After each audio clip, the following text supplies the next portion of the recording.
Over all task ಗಳಿರ್ಬೋದು ಎಲ್ಲಾನು ನೋಡಿದಾಗ ನಿಮ್ಗೆ ಹೇಗ್ ಅನ್ನಿಸ್ತಿತ್ತು ಮಾಡ್ಬೋದಾ ಅಥವಾ ಕೆಲವರು ಹೇಳೋರು ನನಗೆ ಒಂದಿಷ್ಟು ಮೆಮ್ಸ್ ಗಳು ಓಡಾಡುತ್ತೆ ಇವರು ಟಾಸ್ಕ್ ಬುಕ್ ಮಾತ್ರ ಓದ್ತಾರೆ ಅಷ್ಟೇ ಅಂತ ನಿಮ್ಗೆ ಅದನ್ನೆಲ್ಲ ನೋಡಿದಾಗ ಅಥವಾ ಅಂದ್ರೆ ಈಗ ಟಾಸ್ಕ್ ಆಡೋದು ಅಫ್ಕೋರ್ಸ್ ನನ್ಗೆ ಎಷ್ಟೊಂದು ಪ್ರಾಪರ್ಟಿನ ಎತ್ಕೊಳಕೇನೆ ಕಷ್ಟ ಆಗ್ತಿತ್ತು ಆ ತರದ್ದು ಇದೆ ಬಟ್ ನಂದೇನಿದೆ ಎಫರ್ಟ್ಸ್ ನಾನು ಹಾಕ್ತೀನಿ ಇಟ್ಸ್ ಓಕೆ ಗೆಲ್ಲದು ಸೋಲೋದು ಇಸ್ ಸೆಕೆಂಡ್ರಿ ಅಂತ ಟಾಸ್ಕ್ ಆಡೋದ್ರಲ್ಲಿ I was not that good but ಅದು ಒಂದೇ ಮಾಡಿದೆ ಟಾಸ್ಕ್ ಬುಕ್ ಮಾತ್ರ ಓದೋದು ಒಂದೇ ಮಾಡಿದ್ದು ಸೀಸನ್ ಅಲ್ಲಿ ಅನ್ನೋದನ್ನ ಐ ವೋಂಟ್ ಅಗ್ರಿ ಬಿಕಾಸ್ ಇವಾಗಲೇ ನಾನು ವಿಡಿಯೋಸ್ ನೋಡ್ಬೇಕಾದ್ರೇನೆ ಒಂಥರ ಓಕೆ ಕಾಂಟ್ರಿಬ್ಯೂಷನ್ ಏನು ಎಂಟರ್ಟೈನ್ಮೆಂಟ್ ಅಲ್ಲಿ ಅಂತೆಲ್ಲ ನನ್ಗೂ ಗೊತ್ತಾಯ್ತು ಅಂಡ್ ಅನ್ನೆಸೆಸರಿ ಡ್ರಾಮಾ ಮಾಡ್ಬೇಕು ಇಲ್ಲಿ ಸರ್ವೈವ್ ಆಗಕ್ಕೆ ಅನ್ನೋದು ಯಾವತ್ತೂ ನನ್ನ ತಲೆಯಲ್ಲಿ ಇರ್ಲಿಲ್ಲ. ಹೌದು, ಏನೋ ಒಂದು ಟ್ರ್ಯಾಕ್ ಮಾಡೋಣ, ಸರ್ವೈವ್ ಆಗ್ತೀನಿ, ಡ್ರಾಮಾ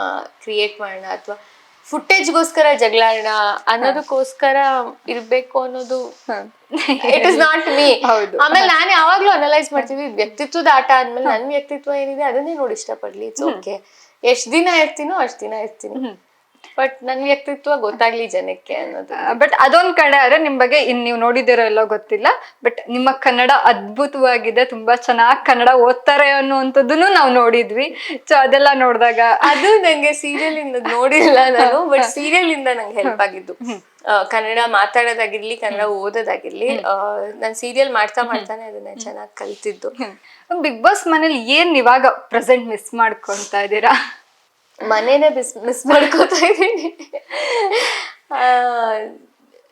ಅಲ್ಲಿದ್ದಾಗ ಅನ್ಕೋತಾ ಇದ್ವಿ, ಓ ಮನೆಗೆ ಹೋದ್ಮೇಲೆ ತುಪ್ಪ ಇದ್ರೆ ಮನೇಲಿ ಓ ಲಕ್ಸುರಿ ಗೆದ್ವಾ ನಾವು, ಅದಕ್ಕೆ ತುಪ್ಪ ಸಿಕ್ಕಿದ್ಯಾ, ಮೊಟ್ಟೆ ಇದ್ಯಾ ಅಂತ ಅನ್ಕೋತೀವೇನೋ. ಅಥವಾ ವೇಕಪ್ ನಾನು ಎದ್ದೇಳ್ಬೇಕು ಅಂದ್ರೆ ಅಮ್ಮ ವೇಕಪ್ ಸಾಂಗ್ ಹಾಕಮ್ಮ ಅವಾಗ ಎದ್ದೇಳ್ತೀವಿ, ಆತರ ಅನ್ಕೋತಾ ಇದ್ವಿ ಮನೇಲಿದ್ದಾಗ.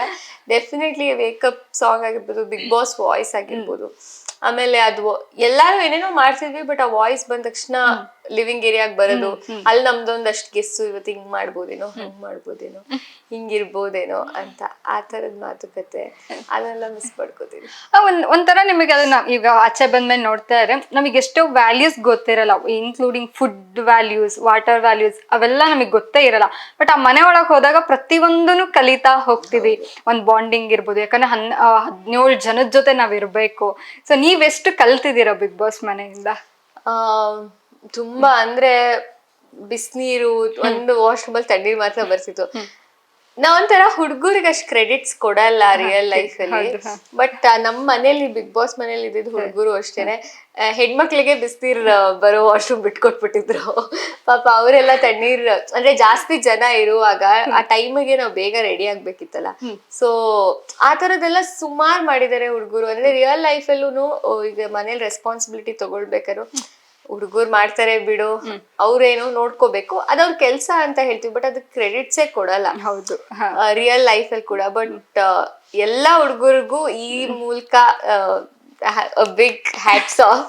ಯಾಕೆಂದ್ರೆ ಐ ಅಂಡರ್ಸ್ಟ್ಯಾಂಡ್, ಅದ್ ನಾವು ಏನೋ ಕಷ್ಟಪಟ್ಟು ದುಡ್ದು ಬೇರೆಯವ್ರಿಗೋಸ್ಕರ ಅದನ್ನ ಸ್ಪೆಂಡ್ ಮಾಡ್ಬೇಕು ಅಂದಾಗ ಅದಕ್ಕೆ it takes a lot, but ಅದಕ್ಕೆ ನಾವ್ ಯಾವತ್ತೂ ಕ್ರೆಡಿಟ್ಸೇ ಕೊಡಲ್ಲ. ಹಂಗೆ ಮನೆ ಒಳಗಡೆನೂ ಅಷ್ಟೇನೆ ಇದ್ ನಾ ಹೇಳನಲ್ಲ ಇದ್ ಮಾಡೋದು, ಆಮೇಲೆ ನಮ್ ಬ್ಯಾಸ್ಕೆಟ್ಸ್ ತಂದ್ಕೊಡ್, ಸಣ್ಣದು ಪರವಾಗಿಲ್ಲ ಇರುವ ನಾವು ತಗೊಂಡ್ಬರ್ತೀನಿ ಅಂತ ಹೇಳೋದು, ಆಮೇಲೆ ನಂಗೆ ಕಾಲೇಟಾದಾಗ ಅವರೆಲ್ಲರೂ ನನ್ ಜೊತೆ ಇದ್ದಿದ್ದು.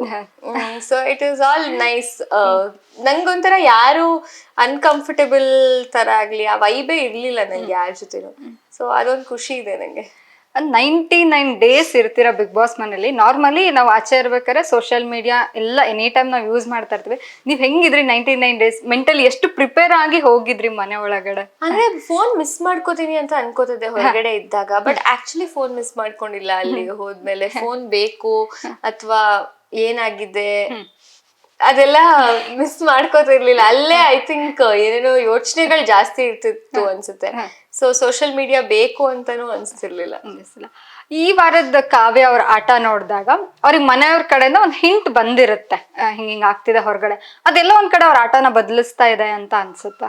ಅಂದ್ರೆ ನಾನು ಅಲ್ಲಿ ಇದ್ದಾಗ ಬಿಕಾಸ್ ಅವ್ರ ಅಮ್ಮ ಫ್ಯಾಮಿಲಿ ವೀಕ್ ಆದ್ಮೇಲೆ ನಾನು ಅವ್ರ ಜೊತೆ ಒಂದ್ ವಾರ ಇರ್ತೀನಿ, ನನ್ಗೆಲ್ಲೂ ಅವಳ ಆಟ ಬದಲಾಯಿಸಿದೆ ಅದ್ರಿಂದ ಅಂತ ಅನ್ಸಿರ್ಲಿಲ್ಲ. ವಿಡಿಯೋ ಕೂಡ ನಾನು ನೋಡಿರಲ್ಲ, ವೀಕೆಂಡ್ ಅಲ್ಲೇ ಪ್ಲೇ ಆಗೋದು, ಬಟ್ ಅವಳ ಆಟ ಅದರಿಂದ ಬದಲಾಯಿಸ್ಕೋತಾಳೆ ಅನ್ನೋದು ಅಷ್ಟು ನಂಗೆ ಅನ್ಸಲ್ಲ. ಐ ಡೋಂಟ್ ನೋ, ಬಟ್ ಒಳಗಡೆ ಇದ್ದಾಗಂತೂ ಅವಳು ಏನು ಚೇಂಜ್ ಆಗಿರ್ಲಿಲ್ಲ. ಓಕೆ, ಬಟ್ ಜಾನ್ವಿ ಅವರು ಒಂದು ಸ್ಟೇಟ್ಮೆಂಟ್ ಮಾಡ್ತಾರೆ, ಕಲರ್ಸ್ ಕನ್ನಡ ಮಕ್ಕಳು, ದತ್ತು ಮಕ್ಕಳು ಕಲರ್ಸ್ ಕನ್ನಡದವ್ರದ್ದು ಅಂತ. ಅದ್ ನೀವು ಒಪ್ಕೊಂತೀರಾ ಅವ್ರ ಸ್ಟೇಟ್ಮೆಂಟ್ ನ? ಅಂದ್ರೆ ಡೆಫಿನೆಟ್ಲಿ ನಾಟ್, ಬಿಕಾಸ್ ಅವರು ಕಲರ್ಸ್ ಅಲ್ಲೇ ಸುಮಾರು ಶೋಸ್ ಮಾಡಿದ್ದಾರೆ, ಒಂದಲ್ಲ ನಂಗೆ ಜಾಸ್ತಿ ಶೋಸ್ ಮಾಡಿದ್ದಾರೆ. ಸೊ ಐ ಡೋಂಟ್ ನೋ ಅವ್ರ ಸ್ಟೇಟ್ಮೆಂಟ್ ಗೆ ಯಾಕೆ ಮಾಡಿದ್ರು ಅಥವಾ ಅದಕ್ಕೆ ಏನೇನೋ ಎಕ್ಸ್ಪ್ಲನೇಷನ್ಸ್ ಕೊಡ್ತಾರೆ. ಸುದೀಪ್ ಸರ್ ಕೇಳಿದಾಗ್ಲೂ ಎಕ್ಸ್ಪ್ಲನೇಷನ್ಸ್ ಕೊಡ್ತಾರೆ. ಬಟ್ ಸ್ಟೇಟ್ಮೆಂಟ್ ಮಾಡಿದ್ಮೇಲೆ ಅದು ಆಗೋಯ್ತು, ಆ ತರನೇ ಆಗುತ್ತೆ. ಯಾರು ಒಂದ್ ಚಾನೆಲ್ ಅಲ್ಲಿ ಕೆಲಸ ಮಾಡಿದ್ದಾರೆ ಅಂತ ಇದು ಒಂದ್ ಶೋಲ್ ಉಳಿಸ್ಕೋತಾರೆ, ಅವ್ರನ್ನ ಇಷ್ಟೋ ವಾರ ಪ್ರೊಟೆಕ್ಟ್ ಮಾಡ್ತಾರೆ ಅನ್ನೋದು ಐ ರಿಯಲಿ ಡೋಂಟ್ ಅಗ್ರಿ. ಯಾಕೆಂದ್ರೆ ನಾನ್ ಈ ಶೋ ಕೂಡ 1 ಸೀಸನ್ 2 ಸೀಸನ್ ಅಲ್ಲ, 12 ಸೀಸನ್ಸ್ ಇಂದ ಇದೆ. And every season two season ಒಂಥರ ಶೋ ಬೆಳಿತಾನೆ ಇದೆ. ಇಟ್ಸ್ ಬಿಕಾಸ್ ಆಫ್ ಪೀಪಲ್, ಜನರು ನೋಡೋದ್ರಿಂದ, ಅಷ್ಟು ಆಸೆ ಪಡೋದ್ರಿಂದ ಅಥವಾ ಅವರು ಸಪೋರ್ಟ್ ಮಾಡೋದ್ರಿಂದಾನೆ. ಸೊ ಆ ಜನರನ್ನೇ ಇಗ್ನೋರ್ ಮಾಡಿ ಯಾರೋ ಒಬ್ರಿಗೋಸ್ಕರ ಚಾನಲ್ ಹತ್ರ ಮಾಡುತ್ತೆ ಅಂತ ನಾನು ನಂಬೋದೇ ಇಲ್ಲ. ಅಂಡ್ ಆತರ ಮಾಡಿದ್ರು 1-2 weeks, not all the weeks. So yeah.